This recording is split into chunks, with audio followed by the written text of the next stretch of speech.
Olá, viajantes do tempo, eu sou Átila Simonsen e você está no 1 Minuto Nerd aqui no Portal da Holanda. Todas as quintas a partir das 11 horas, sim, novo horário. Diz aí se vocês estão gostando ou não.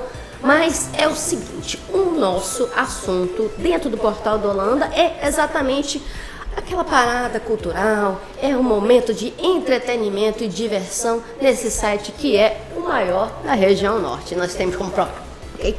E para este dia maravilhoso dessa quinta-feira, nós trouxemos ele, Anísio Melo Júnior, o músico, o compositor, o artista multi-instrumentista. Meu Deus, você vê, o cara é tão bom que eu não consigo nem falar direito tudo que ele faz. Então vamos passar a bola para ele, para que ele mesmo diga, explique, dê o seu currículo. Anísio Melo Júnior, muito obrigado por ter aceito nosso convite de última hora também, essa correria daqui em Manaus. Muito bem-vindo. Muito obrigado, Átila. Fico muito feliz de estar aqui com vocês. E estar em Manaus para mim é uma celebração também das minhas origens, da minha família. Eu sou filho de amazonenses, meu pai escritor, pintor, Anísio Melo. Minha avó, Esther Melo, também fundou a primeira escola de pintura aqui em 1919. A gente está falando de história de, como dizem lá, para trás mente, coisas bem antigas, mas que ficam aí na memória, né? Conheci bastante aqui, morei durante 7 anos na cidade, conheço tudo andando a pé. Ontem eu fui comprar Guaraná em pó, eu fui na Feira da Banana. Então já fui lá. Denunciaram você que você estava sozinho no centro, feliz. Não, durante o dia. Durante o dia. Pelo menos isso, né? Menos mal, né? Menos, né? Isso. O rapaz acabou de chegar e quando a gente vê ele tá andando sozinho, mas tá certo. Claro. Você já tem você não é uma tradição, você tem uma raiz aqui na cidade. Sim. Né?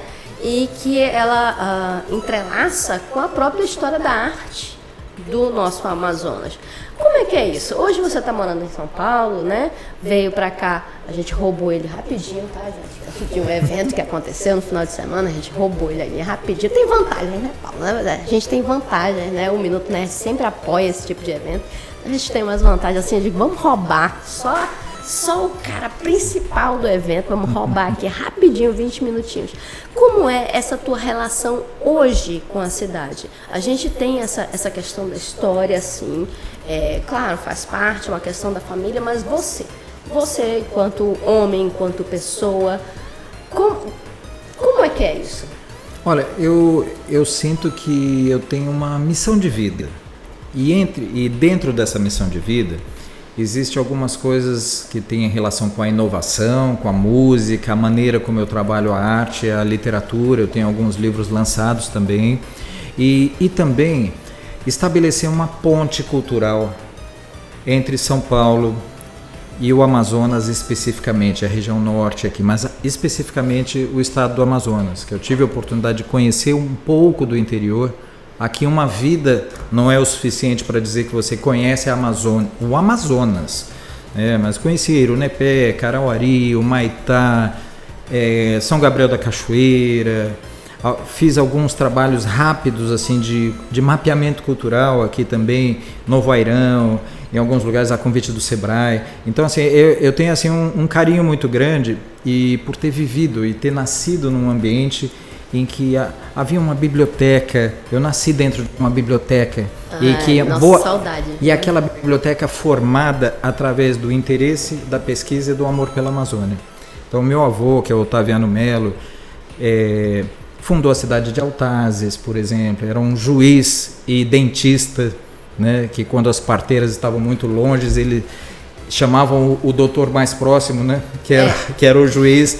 Então, há muitos otavianos ali na região de Altazes, ali Ambrósio Aires, né? Ainda existe muito isso no interior, é verdade. E também os meus pais, nos anos 50, se mudaram para São Paulo, mas não abandonaram o Amazonas, porque você traz toda essa realidade, o amor, a sua vivência para onde você for, né? O Dostoiévski, agora eu que me olhei aqui, dizia que para você ser universal, você tem que cantar o seu quintal. E então isso é o que a gente procura fazer.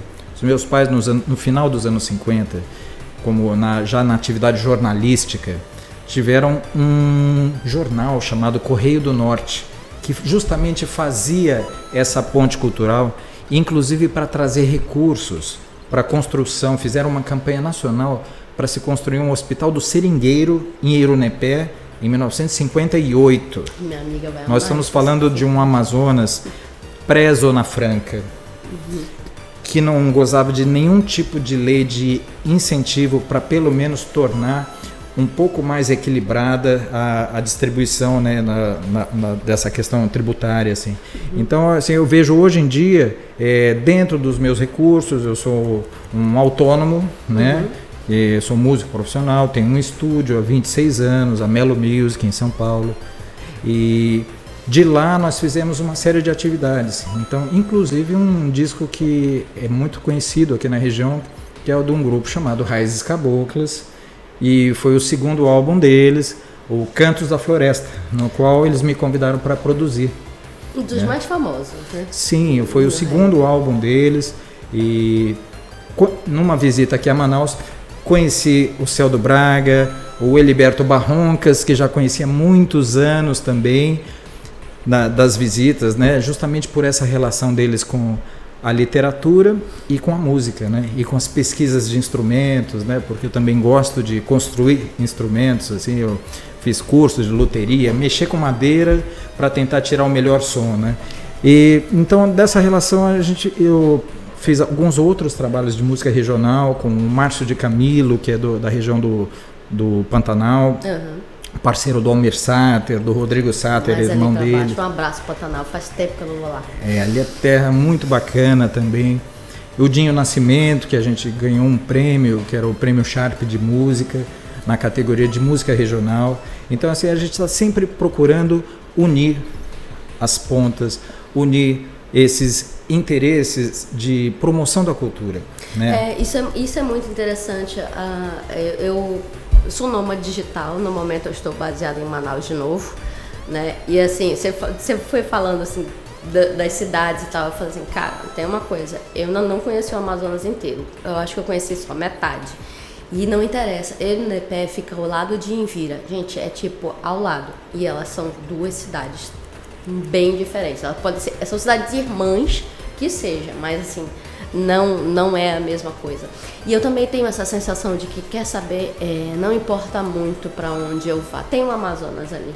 Uma das coisas, Paula, eu fiz uma pachorra, Paula, claro, porque sempre eu faço essas besteiras, né?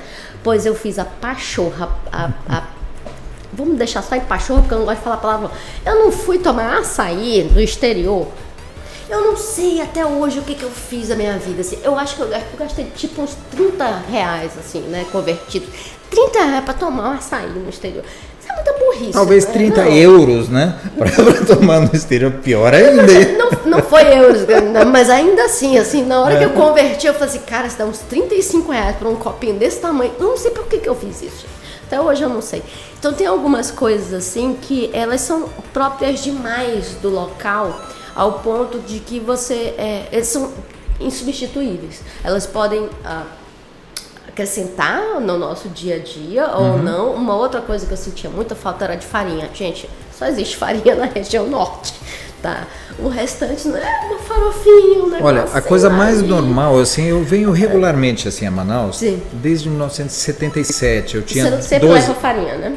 Sempre um carregamento de manta de pirarucu, farinha ovinha do Arini. Por favor. Porque, então, isso assim são itens básicos. É como o sal, o açúcar e o óleo, alguma coisa assim. Aquilo pode alterar o seu DNA se você tiver abstinência disso. Outra coisa também, o Guaraná em pó. Ontem, a minha corrida foi atrás do Guaraná em pó. E aqui é conhecido, né, que o Guaraná em pó de Maués é o melhor. Então, eu fui atrás... O resto do Brasil não conhece muito Guaraná em pó, não. Eles já bagunçaram todo o açaí, né, mas não conseguem fazer farinha. Isso é um fato. Mas Não. o Guaraná ainda não foi. É porque o exportado cultivo, a aí. plantação, né, ela toda concentrada aqui no Amazonas, né, principalmente na região de Maués, né. Então, agora Maués, o Guaraná é uma coisa que eu tomo desde muito pequeno também e realmente tem propriedades de saúde incríveis, assim. Várias. Por exemplo, Maués é considerada a cidade que tem a maior longevidade do Brasil. A maior quantidade de pessoas acima dos 100 anos. Os mais longevos. E isso tem a ver com não só o Guaraná, mas o hábito de vida. Hoje nós estamos aqui num podcast, sentados, conversando, e esse é um dos sintomas do tempo. As pessoas conversavam andando de um lugar para outro, elas caminhavam mais, e nunca a humanidade ficou tanto tempo sentada. Não, a entrevista é até bom, né? Porque a gente respira, aqui não fica esbaforido ali falando, né? Mas é isso, e é aqui, é na frente do videogame. Eu acho muito bacana todas essas manifestações que tem a ver com o universo nerd, né? E o universo geek, que a gente chama hoje também mais amplamente, ali somando tudo. Mas eu também acho importante que a gente tenha uma vivência, uma experiência concreta, porque senão vamos chegar a um ponto em que vamos começar a acreditar que a vaca ela dá à luz a caixinhas de leite. Então assim é preciso ver um pouco, sabe, experimentar, né? E assim, no mundo nerd, gente, eu digo e repito para todo mundo, gente, tudo é geek. Não, tudo é geek, né? Um microfone desse, toda essa questão aqui, alguém desenhou isso daqui. E essa pessoa que desenhou, ela no mínimo sabia de matemática. Não interessa se ele era de humanas, mas no mínimo sabia de matemática. Então tudo é geek. E a gente consegue trazer essa regionalidade. Gente, o Festival de Parintins foi outro dia. Pelo amor de Deus, aquilo é uma coisa mais fantástica do mundo. A gente não consegue juntar essas coisas e fazer disso é sensacional, é cultura. Claro. Né? É cultura. E aí você consegue colocar isso nas músicas. E aí eu vou ter que puxar o saco aqui do Dragon Ball Z. Né? Agora a gente tem que falar sobre isso. O Dragon Ball, ele é também uma ponte cultural.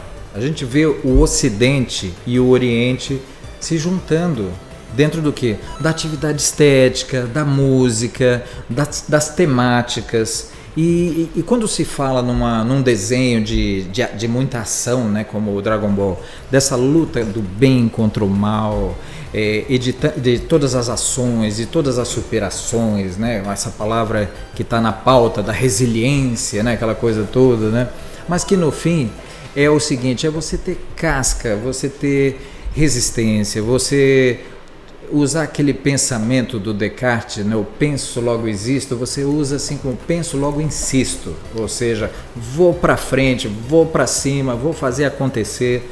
E o Dragon Ball, eu escrevi as versões também, além de cantar, né?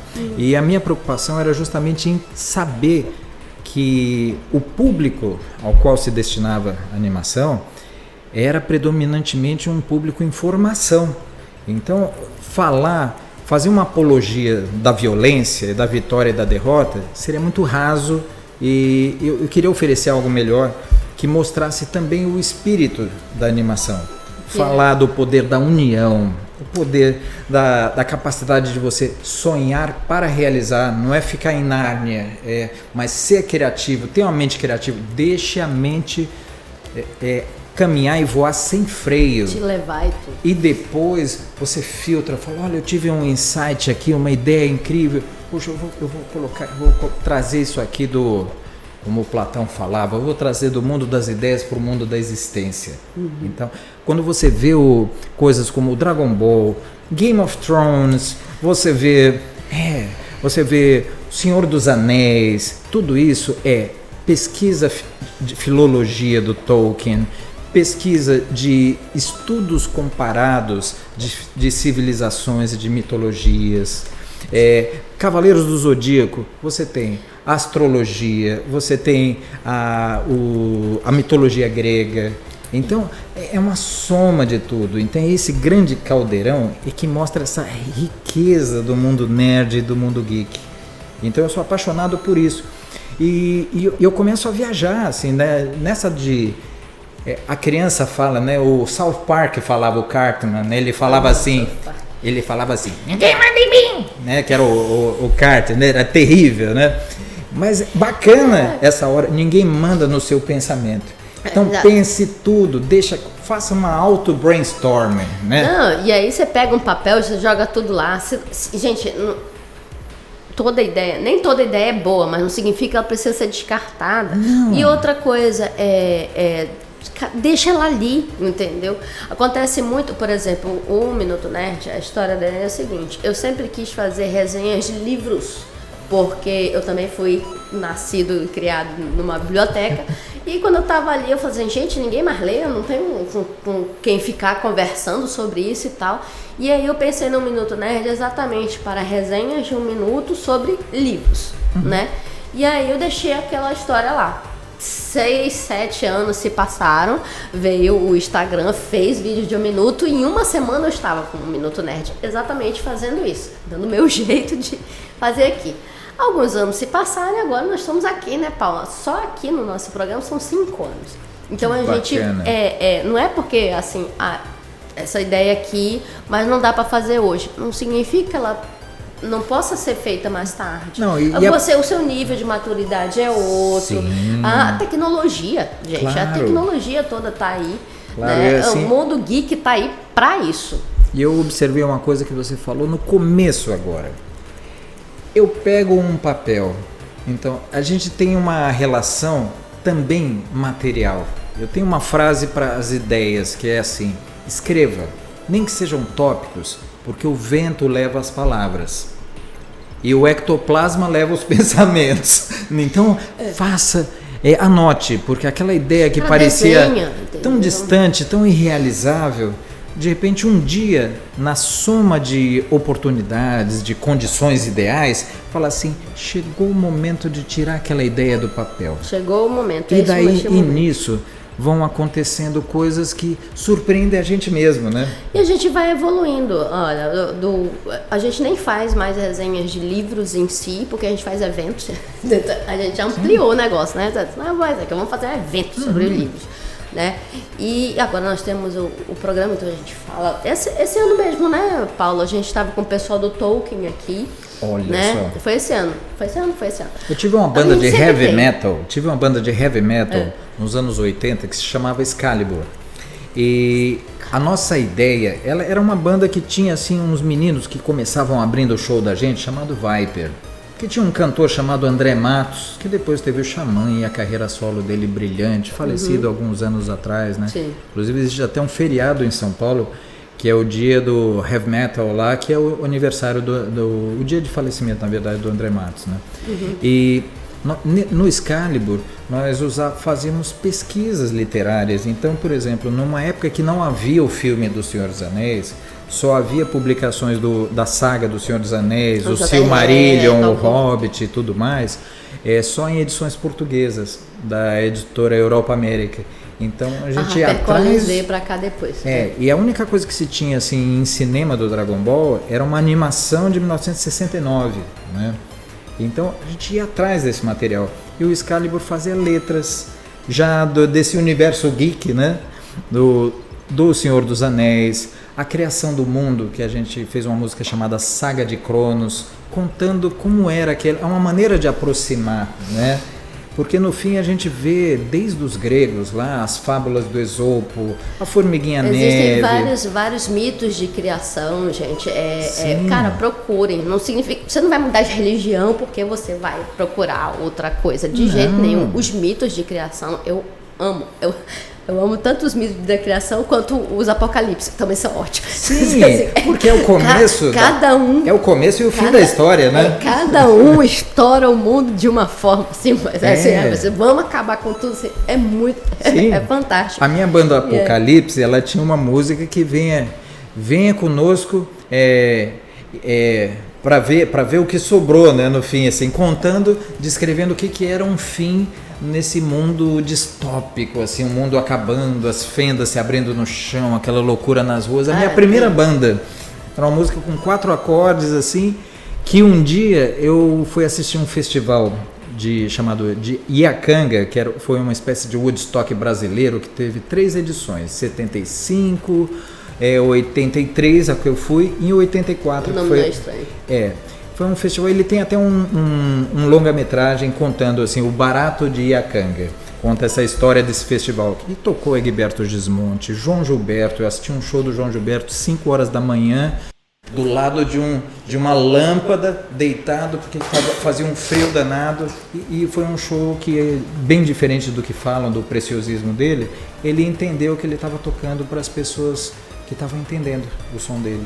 Então ele tocou super tranquilo, até em condições um pouco adversas para ele, né, que usa um microfone como o nosso, de condensador, com som mais sensível, mas tocou ao ar livre e foi uma coisa mágica. Naquele dia eu conheci o Raul Seixas, porque ele entrou no ônibus quando eu estava voltando pro hotel, que eu fui assistir, eu não fui tocar. E eu fui assistir e entrei eu sentei no ônibus, de repente entrou o Raul Seixas, tem um lugar aí, tá vago, menina? Eu falei, você tá? Sentou do meu lado com uma guitarra. Ele falou, você toca? Eu falei, você toca, mas eu vim só assistir. Toca aí! Me deu a guitarra dele e eu toquei essa música do Apocalipse. Daí ele falou assim, você sabe que eu sou produtor também, né? Essa música é boa, precisa gravar. O que é que eu fiz? Desobedeci o Raul, não gravei. Olha só. Olha, ao invés de tocar Raul, podia ser toca Anísio, né? Conheci ele algumas vezes, foi muito legal. Foi muito legal. O Paulo já está dizendo aqui que o nosso tempo está esgotando. Uma pena. A gente podia ficar conversando aqui. Uma maravilha. Eu adorei. Pena. É uma pena. Anísio, suas considerações finais? Olha, eu queria agradecer sua generosidade aqui de ceder um pouquinho de tempo para a gente conversar, trocar ideia, trocar principalmente essa energia boa de quem ama o universo nerd, o universo geek, e mostrar que existem muitas coisas, muitas relações no mundo que devem ser valorizadas. E aqui é uma manifestação genuína e profunda de cultura, de amor à arte, de amor à música e todas as manifestações. E da tecnologia também. O moderno também é muito bonito, sabe? Ver isso tudo não é um saudosismo, é viver o agora, viver o presente, conhecendo um pouco da história e construindo o futuro. A nossa missão aqui do Minuto Nerd, na verdade a minha particular, com o Minuto, é exatamente espalhar a cultura. A cultura nerd, claro, mas espalhar a cultura. Porque até hoje a gente ainda é visto como infantilóide, não, você devia estar fazendo outra coisa da vida. Gente, é cultura. Não. Tá? É tudo cultura, a gente não tem nada contra as outras, pelo contrário, né? A gente agrega. Tá aqui, nós estamos falando de música, a gente está falando de composição, de arte, visual e história, tudo é cultura, nada é desperdiçado. Então, a gente se junta aqui, como eu falei pro Paulo, Paulo, a entrevista, qual é o tema? É o cara. O tema não é Dragon Ball, o tema não é Mega Man, não é coisa. O tema é Anísio Melo Júnior. E agora ele está entendendo por quê. Gente, muito obrigado pela participação de vocês. Um abraço pro Washington aqui. Eita, esse cara só fica nos bastidores. Um dia, Washington, vou te trazer aqui de volta. Um abraço pro Paulo. Muito obrigado ao Portal da Holanda como um todo. Até a próxima quinta. Continue a nadar.